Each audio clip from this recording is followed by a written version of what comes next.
আসসালামু আলাইকুম। ইতিহাস তৈরি করলো বাংলাদেশ। আমি আগেই বলেছিলাম যে এই যুগের ছেলেরা, এই যুগের মেয়েরা সেই আগের দিনের রাজনীতি তারা পছন্দ করে না।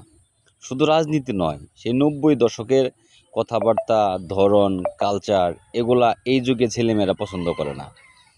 এই যুগের ছেলেমেয়েরা অনেক আপডেট, তারা অত্যাধুনিক সুন্দর পদ্ধতিতে সব কাজ সম্পন্ন করতে চায়।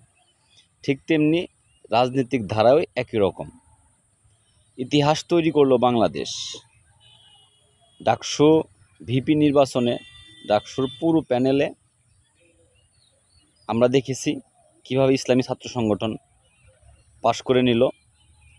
আমরা অতীতে যে যত নির্বাচন দেখেছিলাম, প্রত্যেকটা নির্বাচনে দেখেছিলাম যে একদল পাশ করলে আর যে দল হেরে যায় তাদের কষ্টের অভাব থাকে না। তাদের নানান ধরনের নানান কথাবার্তা বলতে থাকে, নির্বাচন নষ্ট করতে চায়, তারা হরতাল করে, হট্টগোল করে, ধ্বংস করে, এটা সেটা নানান কাহিনী মেনে নিতে চায় না। কিন্তু সেই পরিবেশ থেকে বাংলাদেশ বের হতে যাচ্ছে, এটাই হচ্ছে সবচেয়ে বেশি খুশি সংবাদ। ঢাকা বিশ্ববিদ্যালয় নির্বাচনে দেখবেন একদল পাশ করেছে, কিন্তু সবাই মেনে নিয়েছে ফলাফল। এই যে সুন্দর পরিবেশ, মেনে নেওয়ার মন মানসিকতা, এটাই আমরা চাচ্ছিলাম। যে দলই পাশ করুক, সবাই দেশের জন্যই কাজ করবে। এই জন্য আমরা চাচ্ছিলাম মেনে নেওয়ার মন মানসিকতা অত্যন্ত বেশি দরকার, যেটা এবার হলো।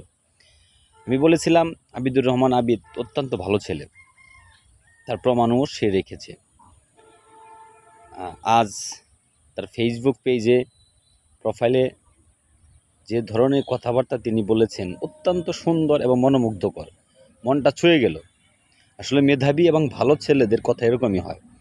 নির্বাচনে হার পরাজয় থাকবে, হারছে তাতে কোনো সমস্যা নাই, কিন্তু কাজ সে আদায় করে নেবে।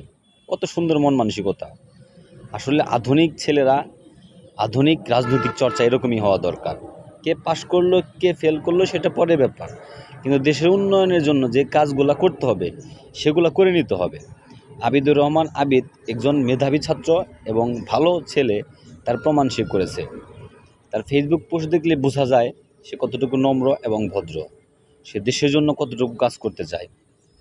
অতএব এই যে প্রত্যেকটা দলেই দেশের জন্য কাজ করার মন মানসিকতা, এরকম থাকলে আমরা সবচেয়ে বেশি খুশি হব আমরা, এবং উপকার হবে দেশের মানুষ। তবে কিছু কিছু ছেলে আছে যারা উচ্ছৃঙ্খল, মানুষকে সম্মান দিতে জানে না, এদেরকে বাদ দিতে হবে অথবা বুঝাইতে হবে তারা যেন দেশের কাজ করে। শিষ্টাচারের মাধ্যমেই, সহিংসতার মাধ্যমেই দেশ সুন্দর হবে, যেটা বর্তমান ইয়াং জেনারেশন উপহার দিচ্ছে। আমরা চাইব যে দলে জিতুক, আমাদের দেশটা হোক সুন্দর। সালাম আলাইকুম।